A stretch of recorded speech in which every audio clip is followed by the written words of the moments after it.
ഇത് തൃശ്ശൂർ മാളയിൽ ഞാൻ ചെയ്തിട്ടുള്ളൊരു വീടാണ്. ഇത് നിങ്ങളിപ്പോൾ വീഡിയോ കാണുമ്പോൾ തന്നെ നിങ്ങൾക്ക് മനസ്സിലാവും, ഇതൊരു കൺസ്ട്രക്ഷൻ നടന്നുകൊണ്ടിരിക്കുന്നൊരു വീടാണ്. അപ്പോൾ പല തരത്തിലുള്ള കൺസ്ട്രക്ഷൻ വീടുകൾ നമ്മൾ കണ്ടിട്ടുണ്ടാവും. അപ്പോൾ ഒന്നുകൂടി നമ്മൾ ഈ കൺസ്ട്രക്ഷൻ നടക്കുന്നുണ്ട് വീടുകളിൽ ഒരു പ്രത്യേകത എന്താണെന്ന് വെച്ച് കഴിഞ്ഞാൽ, ഒന്നുകൂടി നമ്മൾ അവിടെ കൺസ്ട്രക്ഷൻ നടക്കുന്ന സാധനങ്ങൾ, അതുപോലെ തന്നെ മണൽ, അതുപോലെ തന്നെ ഹോളോ ബ്രിക്സ്, അതുപോലെ തന്നെ ഈ കട്ടകൾ, ഇതെല്ലാം നമ്മുടെ ഓരോ റൂമുകളിലായിട്ട് അവർ ഡംപ് ചെയ്തിട്ടുണ്ടാവും. അങ്ങനെ വരുമ്പോൾ സംഭവിക്കുന്ന ഒരു കാര്യം എന്താണെന്ന് വെച്ചാൽ, നമുക്ക് ആ ഒരു ഏരിയ നമുക്ക് ട്രീറ്റ്മെൻറ്റ് കൊടുക്കാൻ പറ്റാത്തൊരു സിറ്റുവേഷൻ വന്നു പോകാറുണ്ട്.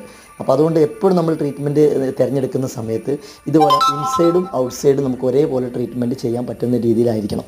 അപ്പോൾ ഫ്ലോറിങ് അതും കൂടി പറയാം. അപ്പോൾ ഈ ഒരു കസ്റ്റമർ ഒരു ഫ്ലോർ വൃത്തിയാക്കി തന്നതുകൊണ്ട് തന്നെ നമുക്ക് ഒരു എല്ലാ റൂമുകളിലും നമുക്ക് പ്രോപ്പറായിട്ട് ഫ്ലോറിൽ കൂടി നമുക്ക് ഈ ട്രീറ്റ്മെൻറ്റ് ചെയ്യാൻ പറ്റിയിട്ടുണ്ട്. പലരും ഫ്ലോറിൽ ചെയ്യാൻ പറ്റുമോ, ഫ്ലോറിൽ ചെയ്യുന്നതല്ലേ നല്ലത് എന്ന് ചോദിക്കാറുണ്ട്.